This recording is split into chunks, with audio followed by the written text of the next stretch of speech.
Assalamualaikum warahmatullahi wabarakatuh. Bismillahi walhamdulillahi wassalatu wassalamu ala rasulillah. Bismillahi ma sya'allahu kana ma lam yasha' wa lam yakun. Bismillahilladzi la yadurru ma'a ismihi syai'un fil ardi wa la fis sama' وهو السميع العليم. سبحان الملك القدوس سبحان الملك القدوس سبوح قدوس ربنا ورب الملائكة والروح. سبحانك لا علم لنا إلا ما علمتنا إنك أنت العليم الحكيم. Rabbi shrah li sadri wa yassir li amri wahlul 'uqdatan min lisani yafqahu qawli. Faqad qala Allah Ta'ala fi kitabihil karim wa huwa asdaqul qailin. A'udzu billahi minasy syaithanir rajim. Wa ja'at sakratul maut bil haqq. Dzalika ma kunta minhu tahid. Wa qala 'idza aynama takunu yudrikumul maut walau kuntum fi burujin musyayyadah. Faqad qala habibuna sallallahu alaihi wasallam kullu ummati yadkhuluna al-jannata illa man aba. Qila wa man ya'ba ya Rasulullah? Qala man ata'ani dakhala al-jannah wa man asa'ani faqad aba. Sadaqallahul azim wa ballagha habibuna rasuluhul karim wa nahnu ala dhalika minasy syahidin wasyakirin. Ahibai rahimakumullah, akramakumullah, ikhwati billah, ayyuhal muhibbun, ayyuhal mumtahinun. Bapak hadirin jemaah sekalian, mengamalkan agama secara sempurna diawali dengan kefahaman yang sempurna, karena sesuatu yang bersifat global tidak boleh dipahami secara parsial, atau di dalam istilah agama dikatakan sesuatu yang kamilah tidak bisa dipahami secara juz'iyat. Sehingga kalau mau diibaratkan dengan ban motor, roda motor, sebenarnya di dalam velg itu masih ada lingkaran kecil yang namanya tromol. Tetapi tromol itu tidak akan bisa berfungsi dengan baik kalau jari-jari velg itu tidak tersambung antara velg dengan tromol. Sebenarnya seperti itulah kurang lebihnya. Kalau kita ingin merasakan nikmatnya amal-amal agama, maka kajian kita dituntaskan mulai daripada syariah, thariqah, hakikat, dan ma'rifat. Perlu dijelaskan bahwasanya ini bukan stage, ini bukan level, ini bukan tingkatan, tetapi satu lingkaran yang utuh yang tidak boleh dipisahkan satu sama lain. Maka kalau kita ibaratkan yang namanya syariat itu kita simbolkan A di satu sisi yang lain, kemudian thariqah itu di sisi B, kemudian hakikat itu C, dan ma'rifat itu D. Maka baru kita bisa pahami ternyata ketika syariat ditarik ke bawah, poin A ditaruh di bawah, maka yang ada di atas adalah C atau hakikat. Kalau kemudian thariqah kita tarik ke bawah, maka yang ada di atas itu adalah D, yaitu ma'rifat. Kan banyak juga orang yang dia menganggap itu sebagai stage, sebagai level, tingkatan, sehingga ketika dia sudah belajar thariqah, seolah-olah syariah itu tabu bagi dia, dia mau tinggalkan. Sehingga baginda sallallahu alaihi wasallam beliau menjelaskan, orang yang menganggap dirinya sudah tinggi dengan ma'rifat, justru beliau sallallahu alaihi wasallam menjelaskan awaluddin ma'rifatullah. Diturunkan lagi derajatnya, bahwasanya awal mula untuk belajar agama itu adalah dengan ma'rifatullah. Sehingga yang dimuliakan Allah Subhanahu wa taala, memang amat sangat tepat kalau kita buat kajian itu dengan interaktif, modelnya seperti ini. Karena nanti akan disampaikan dari berbagai perspektif. Syariahnya seperti apa, torekohnya bagaimana, hakikatnya seperti apa, sampai kepada ma'rifatnya. Maka itulah yang perlu kita tanyakan. Perlu ada dialog. Kalau kita buat kajian kemudian hanya satu arah saja, monolog, bukan dialog, yang ditakutkan apa? Yang ditakutkan agama yang kita amalkan itu berdasarkan persepsi. Padahal agama itu bukan persepsi. Persepsi itu kan menurut saya, itu persepsi. Tapi agama itu berdasarkan perspektif. Perspektif itu sistematikanya jelas.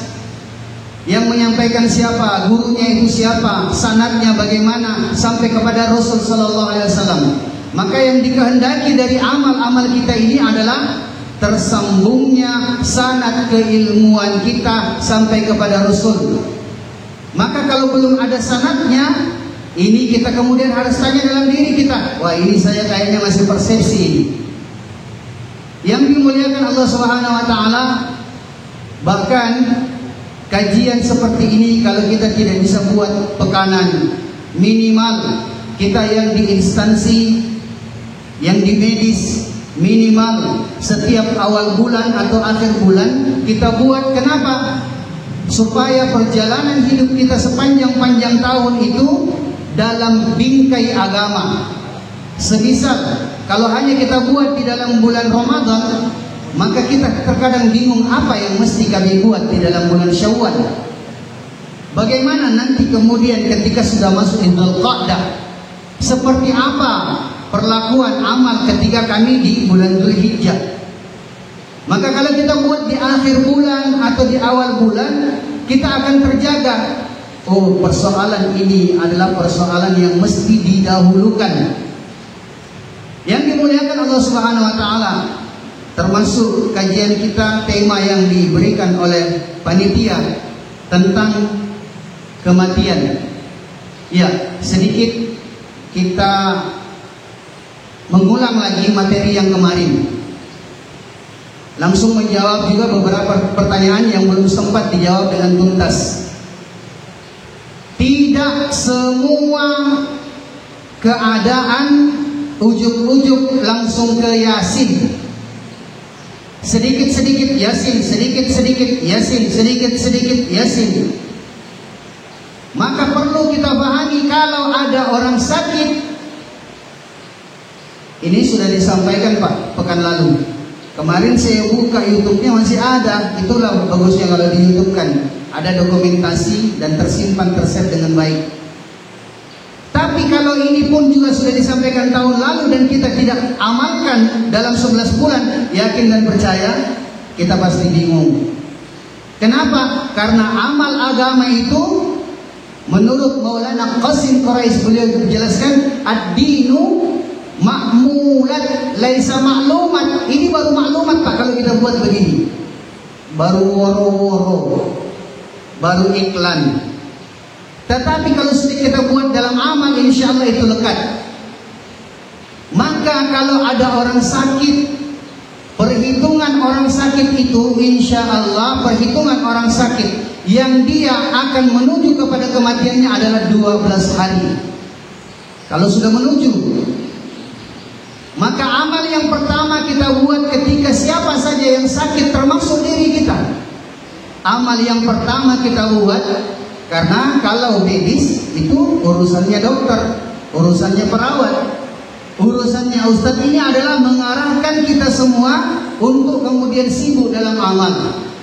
Tapi alangkah indahnya ketika seorang dokter, ketika perawat yang mendampingi pasien dan sebagainya, dia lebih paham persoalan ini.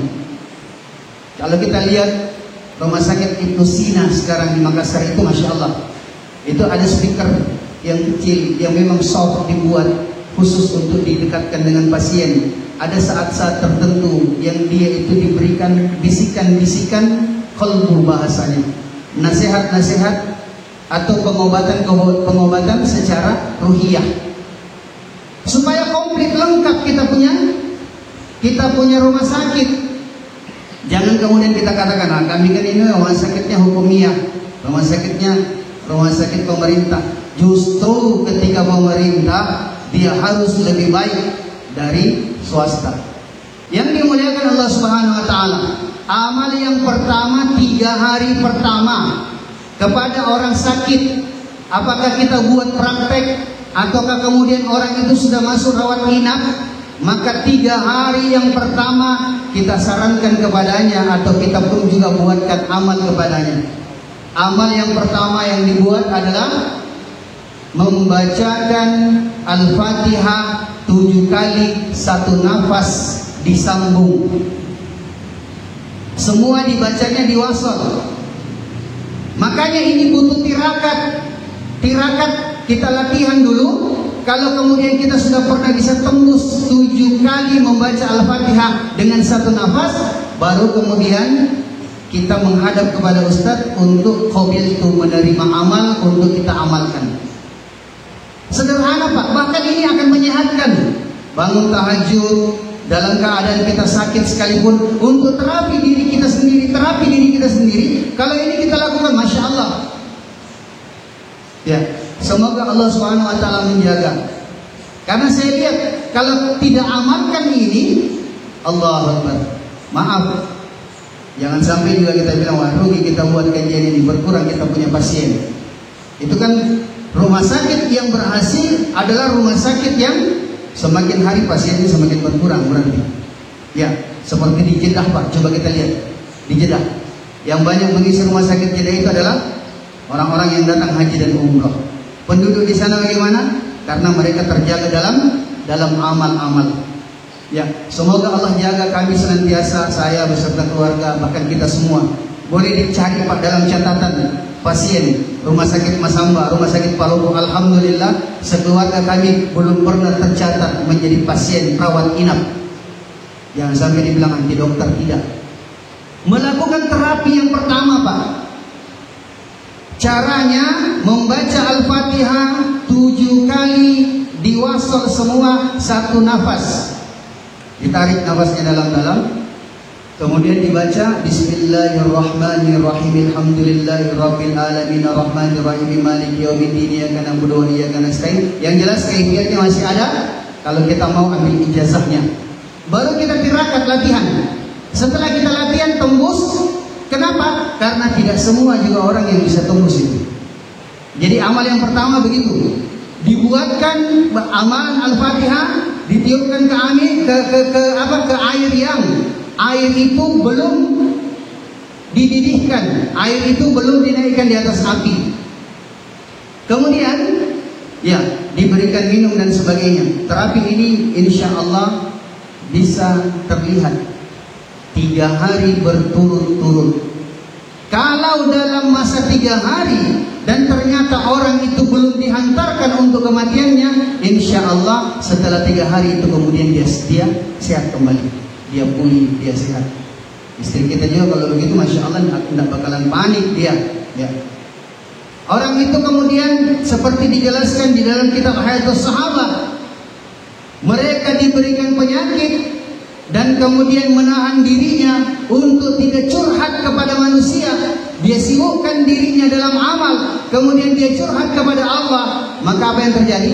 Ternyata sakit di awal sakit itu adalah peluang bagi seseorang untuk diangkat derajatnya oleh Allah, sehingga dia sampai kepada derajat mustajibul doa, orang yang mustajabah doanya, orang yang kemudian ingin diterima hajat-hajatnya, orang yang akan digugurkan dosanya. Dengan catatan itu, jangan curhat kepada makhluk. Ibu tidak usah kemudian sampaikan ke suami kita, bapaknya, dia lagi sibuk kerja dan sebagainya, beritahu panas anak tak ini dan sebagainya.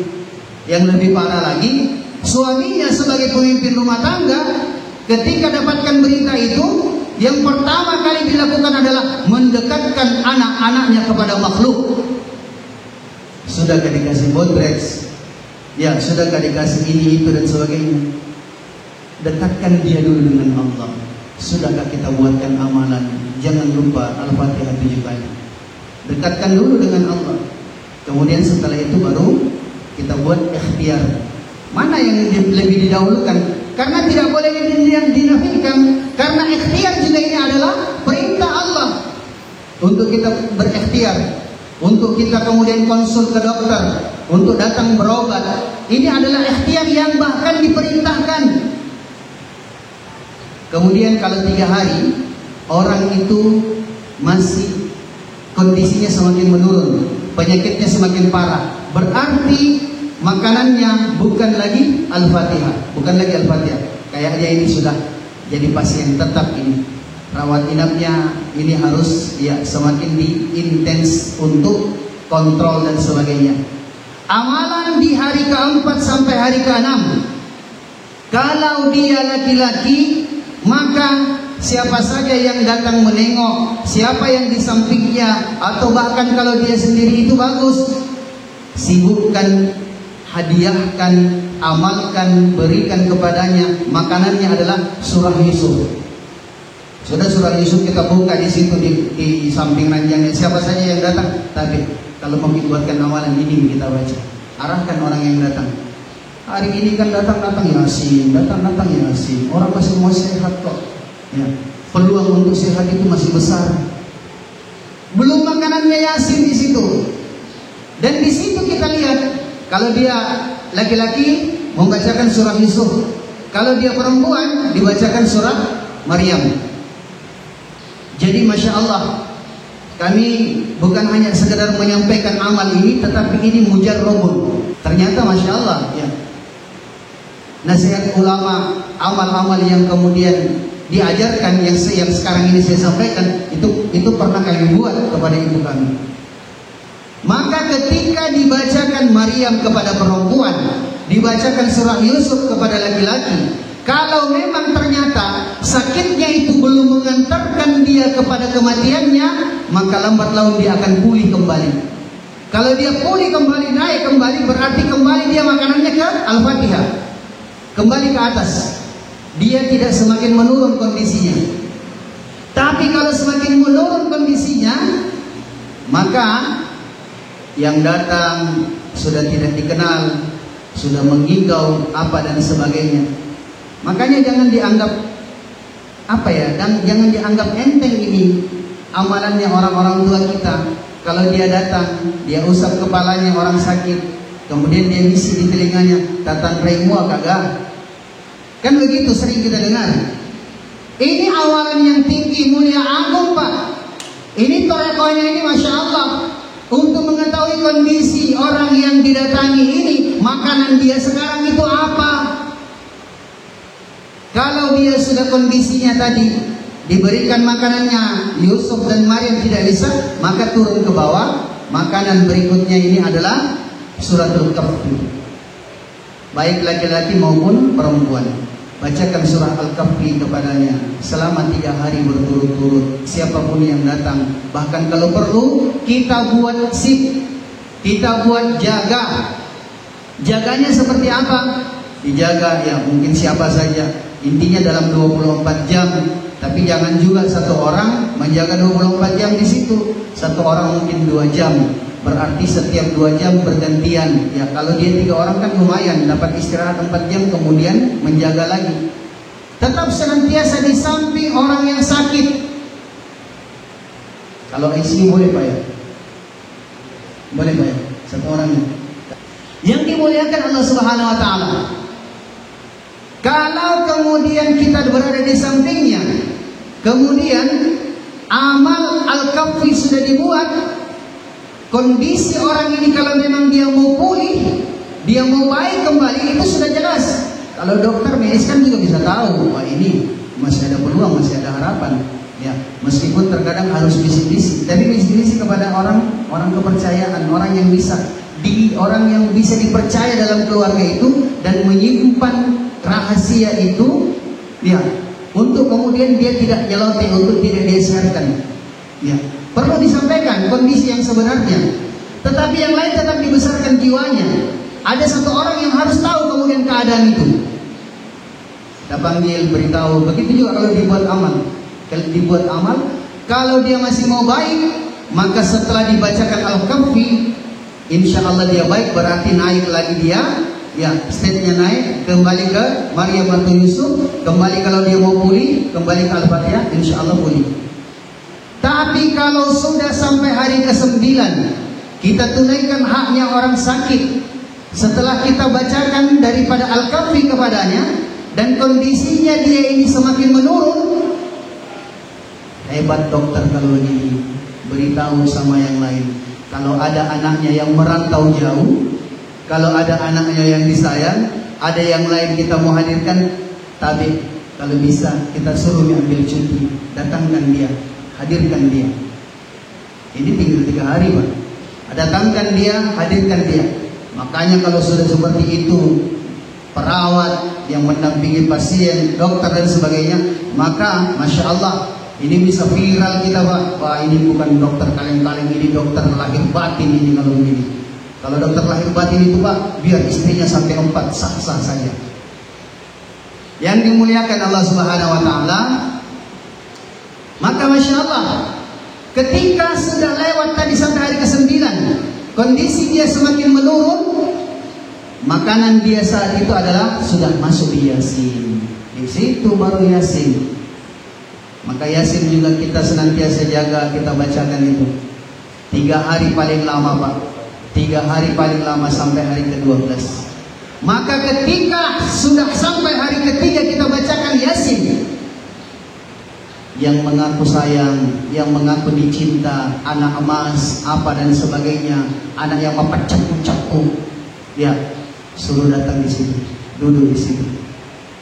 Tapi meski demikian, tetap saja memang orang pilihanlah yang akan dipilih oleh Allah, yang akan berada di sisi si mayit, yang akan berada di sisi orang yang sakaratul maut itu. Ya Allah, ini sudah sakarat ini. Tapi ketika kita tahu itu sakarat, apa yang terjadi? Tidak usah panik. Jangan panggil yang lain, tidak usah teriak dan sebagainya. Allah pilih kita untuk bernostalgia dengan ibu kita. Allah pilih kita untuk bernostalgia dengan bapak kita. Masya Allah, biarkan kita nostalgia dengannya. Kenang keindahan itu. Yang pertama kali memudahkan ibu bapak kita ketika dia akan sakaratul maut adalah kenang keindahannya, kenang belayannya, kenang kelembutannya. Kalau kita kenang kebaikannya, itu mengalir lagi pahalanya, menjadi bekal untuk meringankan dia. Maka kita kenang, ya Allah, ibu saya, ya Allah, yang menyuapi saya, ya Allah, tangan kasarnya terasa, dia usap kepala saya. Kalau saya panas, demam dan sebagainya, ternyata tangan kasar ibu saya itu jauh lebih sejuk daripada air kompres. Allahu Akbar. Kita nostalgia sambil kemudian kita tunaikan haknya yang sedang nasa sakaratul maut. Sering, Pak, saya lihat di Facebook siaran langsung lagi. Kalau orang saya kenal, bahkan yang saya tidak kenal sekalipun, ada saya lihat dari Kalimantan apa, itu saya langsung telepon, matikan itu siaran langsungnya, hapus itu, malu-maluin kamu. Orang sakarat, Pak. Apa yang dibuat ketika orang sakarat? Ditalkinkan karena keliru memahami tentang lakinu mautakum bila ilaha illallah. Kelirunya seperti apa? Seperti orang praktek, la ilaha illallah, la ilaha illallah, la ilaha illallah. Ini menyiksa, Pak. Ini bukan mentalkin, menyiksa. Ya. Makanya kalau ada orang yang dia sudah dalam keadaan sakarat, sakaratnya kita lihat dulu. Itulah yang kemarin dijelaskan.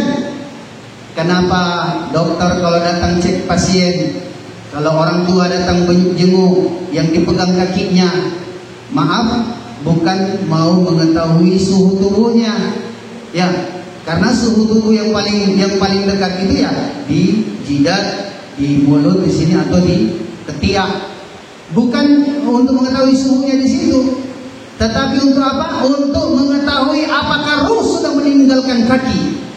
Kemarin sudah dijelaskan, ketika ruh meninggalkan kaki adalah kita pegang kakinya. Kalau itu dia masih lentur, kita tekuk ke depan. Ini telapak, Pak. Kita tekuk. Kalau ketika kita tekuk, kemudian kita lepas dan dia langsung kembali, berarti ruh sudah meninggalkan kaki. Tapi kalau dia ditekuk begini, dia masih lentur, oh berarti masih lama ini. Ya, insya Allah jangan terlalu panik, masih lama. Kan ini gejala-gejala ini sebenarnya adalah surat-surat yang perlu kita pahami, teguran-teguran yang perlu kita pahami. Kalau dia sudah tidak lentur, maka beritahu tapi jangan bikin terlalu banyak kesibukan aktivitas yang lain. Kita kumpul bersama-sama semua di sini. Tetapi ternyata kumpulnya orang ini juga terkadang menjadi beban bagi orang mati. Kumpulnya orang banyak ini menjadi beban. Lebih-lebih kalau yang berkumpul ini semua orang awam. Yang sudah awam tidak mau ngaji lagi. Kan ada orang awam, Pak, tapi dia mau ngaji. Ini tingkatnya dia ini adalah tingkatnya ustaz. Yang dimuliakan Allah Subhanahu wa taala, banyak keluarganya datang. Akhirnya kemudian juga sudah melanggar tatib, ya, SPO-nya ICU, semua keluarganya masuk. Ranjang kemudian dikelilingi. Kemudian lain yang menangis, lain yang membacakan Yasin. Ini di satu tempat yang sama di kelilingan ranjang itu. Lain yang menangis, lain yang membacakan Yasin, lain yang memutarkan MP3 dari handphone, lain yang talqin, itu pun talqinnya la ilaha illallah, la ilaha illallah. Kalau begini, Pak, bikin bingung orang yang sedang sakarat, bikin sakit semakin menderita orang yang sedang sakarat. Saya pernah mendapati yang begitu. Allahu Akbar. Begitu saya datang, saya beritahu keluarganya, tolong kosongkan ranjang, semua menyingkir. Karena kan ternyata tidak membantu. Terus saya lihat yang tidak bisa menahan jeritannya, tolong diasingkan saja keluar. Dia bilang, tidak bisa, saya cinta, saya sayang. Kalau kamu cinta, kamu sayang, maka kamu tidak akan mengeluarkan suara tangisanmu. Menangis itu fitrah, tetapi kemudian meraung itu adalah nasa. Ya, kemudian akan menambah sakitnya. Alhamdulillah sudah steril satu sisi. Maka yang perlu kita lakukan, saat itu saya lihat, Allah, kasihan ini saudara saya yang sudah mau meninggal. Dia dalam keadaan kebingungan, bahkan semakin tersiksa.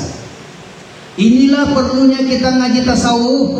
Inilah perlunya kita robitoh. Inilah perlunya kita wukuf qalbi. Inilah perlunya kita punya mursyid, guru yang tersambung nurnya sampai kepada Rasulullah. Saya lihat, Allah, maka saya cuma bisa robitoh kepada guru saya, buatkan amalan 7 kali Al-Fatihah yang tadi. Kemudian ditarik nafas, jangan dibuang.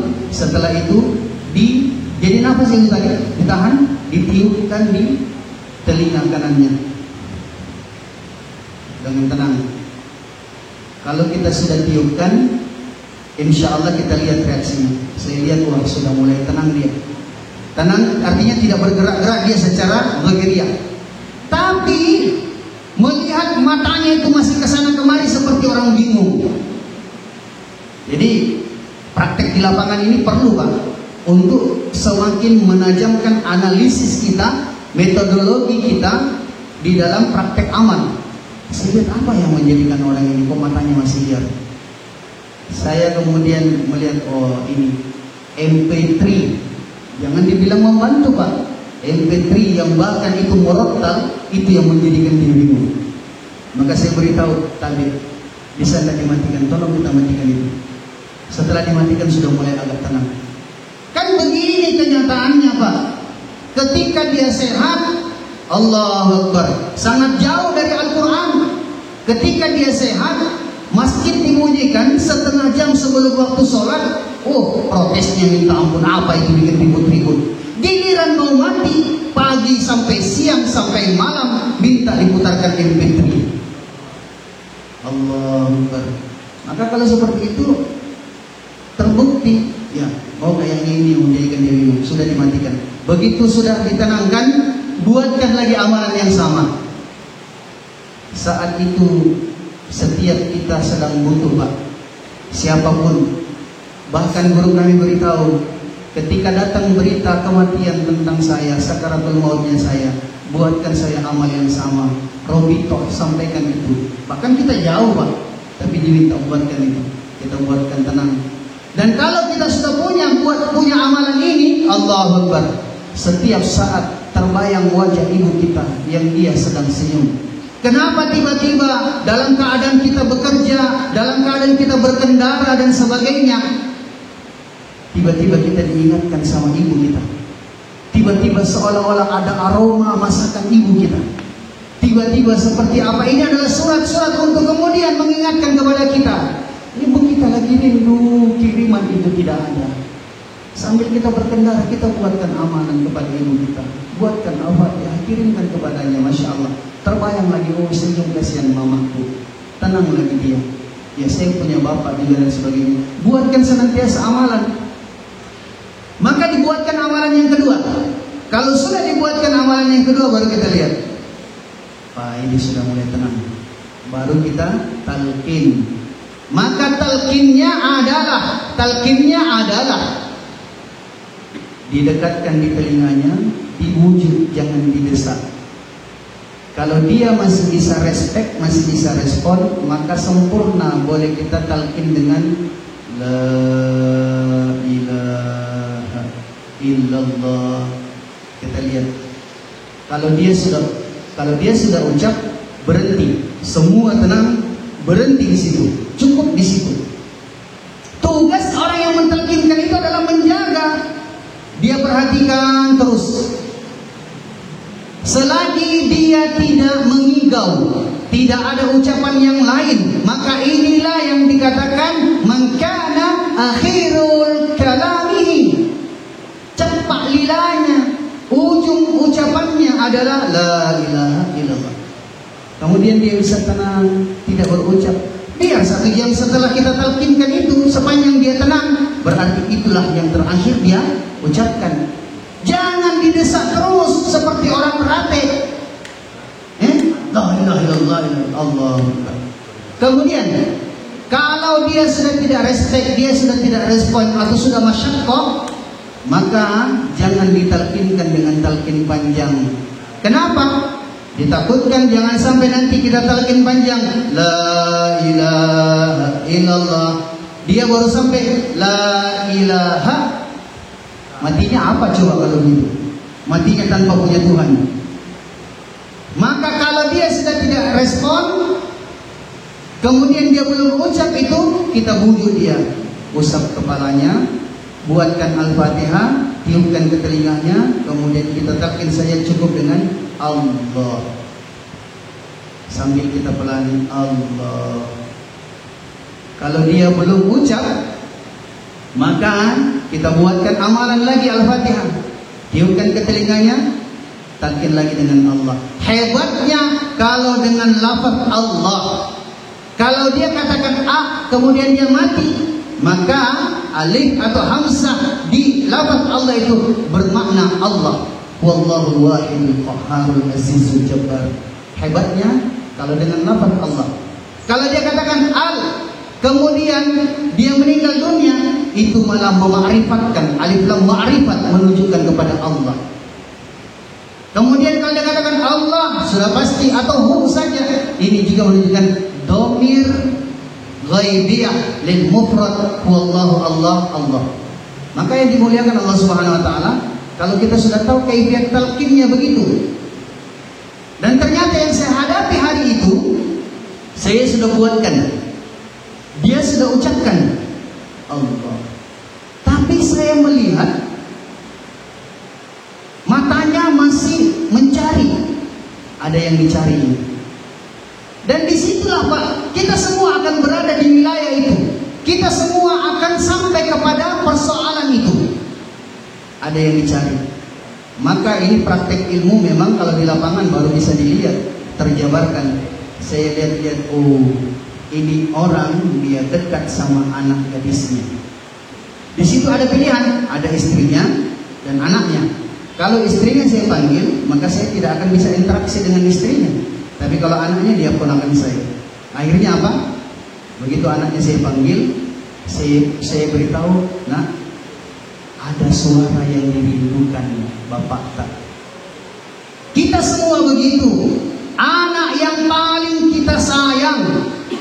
Jangan kita bilang tidak ada anakku yang paling saya sayang, tidak ada anakku saya beda-bedakan, sama semua. Bohong, Pak. Ada anak yang memang lekat di hati. Ada anak kita yang mana dia itu ketika dia sakit, kita lebih dulu hilang perasaan lezat makan, hilang semua dan sebagainya, seolah-olah dunia sudah kiamat. Lebih-lebih kalau anak gadis kita, Pak. Makanya terkadang ada orang yang tidak kuat menikahkan anak gadisnya karena memang sudah sangat lekat di hati kita. Ya. Jadi anak yang paling disayang itu seharusnya yang kita pahamkan juga sama dia, nak, tidak usah mikir jadi pejabat, nak. Tidak usah mikir jadi konglomerat. Saya harap kita jadi ustaz. Kenapa? Kita adalah permata hati. Allah, permata hati, permata kehidupan, agama yang paling mulia yang kita mau berikan kepadanya. Seharusnya tanggung jawab paling besar agama ini adalah anak yang paling disayang. Masukkan dia ke pondok pesantren, dia adalah belayan buah hati kita, dan suara itu yang paling kita rindukan. Karena pasti nanti kita menagih, Pak. Jangankan kita, keluarga Nabi Ibrahim alaihi salatu wassalam saja, beliau kemudian mengulang doa ini, Rabbana hablana min azwajina wa dzurriyyatina qurrata a'yun. Ibu, kalau kita mau meninggal dunia, sakaratul maut kita, yang kita cari qurratul uyun, qurrata a'yun. Ya Allah, mana tangan-tangan kecil anakku yang dulu ketika bayi aku gendong dia cakar mukaku. Mana tangan-tangan kecil anakku yang dulu ketika bayi aku gendong dia jambak rambutku. Mana tangan-tangan kecil anakku yang begitu lekat dalam hati dan perasaanku. Adakah hari ini tangan itu sudah menjadi tangan anak yang soleh dan soleha? Maka belayan lembut anak kita, dia usap kepala kita, dia belai rambut kita, Masya Allah sangat meringankan ketika kita sakaratul maut. Pasti kita cari itu. Anak yang paling kita sayang, yang paling lekat di hati kita itu kita cari. Mana suara anakku yang sering mengganggu tidurku di malam hari dengan tangisannya? Mana suara anakku yang sering memecahkan suasana rumah ini dengan teriakannya? Adakah suara itu hari ini, ya Allah, sudah menjadi suara anak yang soleh dan soleha? Aina sawtuha? Mana suara itu, ya Allah? Adakah suara itu hari ini, ya Allah, bisa didekatkan di telingaku? Dia talqinkan aku dengan la ilaha illallah, Allahu Akbar.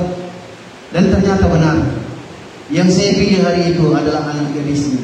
Saya tuntun dia, jangan bebani bapak, dia sudah ucap Allah.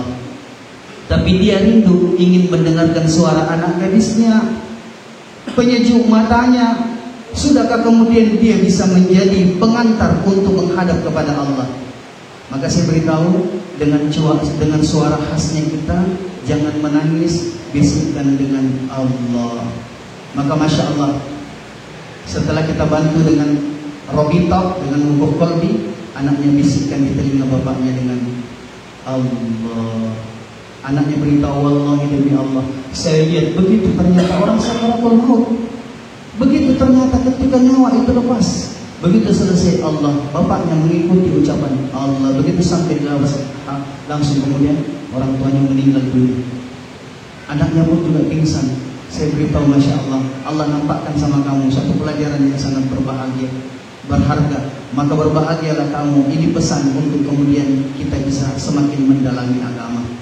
Yang dimuliakan Allah Subhanahu Wa Taala, Kalau kemudian kita sudah pastikan keluarga kita itu sudah meninggal dunia, tidak usah panik dulu, tidak usah heboh. Kita di situ, maka ya tangan kita seperti ini wajahnya, dia sapu ke bawah, diangkat jempolnya. Kemudian kita bacakan Bismillahi wa ala millati Rasulillah. Ditarik ke bawah, Pak, sampai mulutnya kemudian kita tahan ke atas. Setelah begitu baru baca lagi Bismillahi wa ala sunnati Rasulillah. Insya Allah sudah tidak terbuka matanya, tidak terbuka lagi mulutnya. Kemudian ya kita bereskan semua, baru sampaikan kepada yang lain, ya tolong minta keikhlasan. Tapi Pak, saya mau buka, justru terbalik ini, saya yang harus bertanya sama kita. Saya mau buka pertanyaan sebelum kita yang bertanya. Saat itu saya lihat, apakah itu memang SOP harus seperti itu?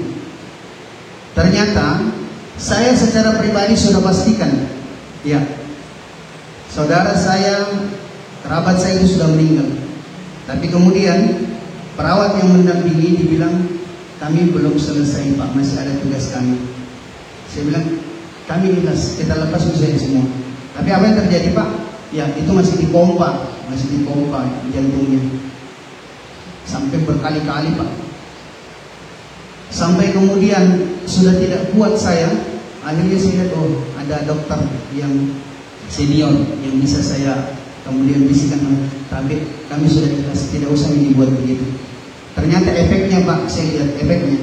Kalau memang sudah meninggal dunia, itu efeknya, itu nanti akan keluar darah Pak dari hidung atau dari telinga. Kan sudah tidak ada toh, mau lari kemana setelah dipompa? Wallahu alam. Inilah juga yang saya masih mau klarifikasi, karena itu yang saya dapati di lapangan.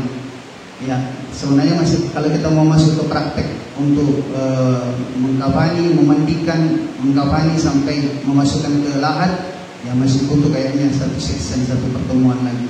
Karena ini saja sudah cukup habis waktunya. Wallahu a'lam bishawab. Al-haqqu min rabbik fala takunanna minal mumtarin. Sebelum kita bertanya, kita sempurnakan dulu dengan kifaratul majlis. Subhanakallahumma wa bihamdika nasyhadu an la ilaha illa anta nastaghfiruka wa natubu ilaik. Subhana rabbika rabbil izzati amma yasifun wa salamun alal mursalin walhamdulillahi rabbil alamin. Wassalamu alaikum warahmatullahi wabarakatuh.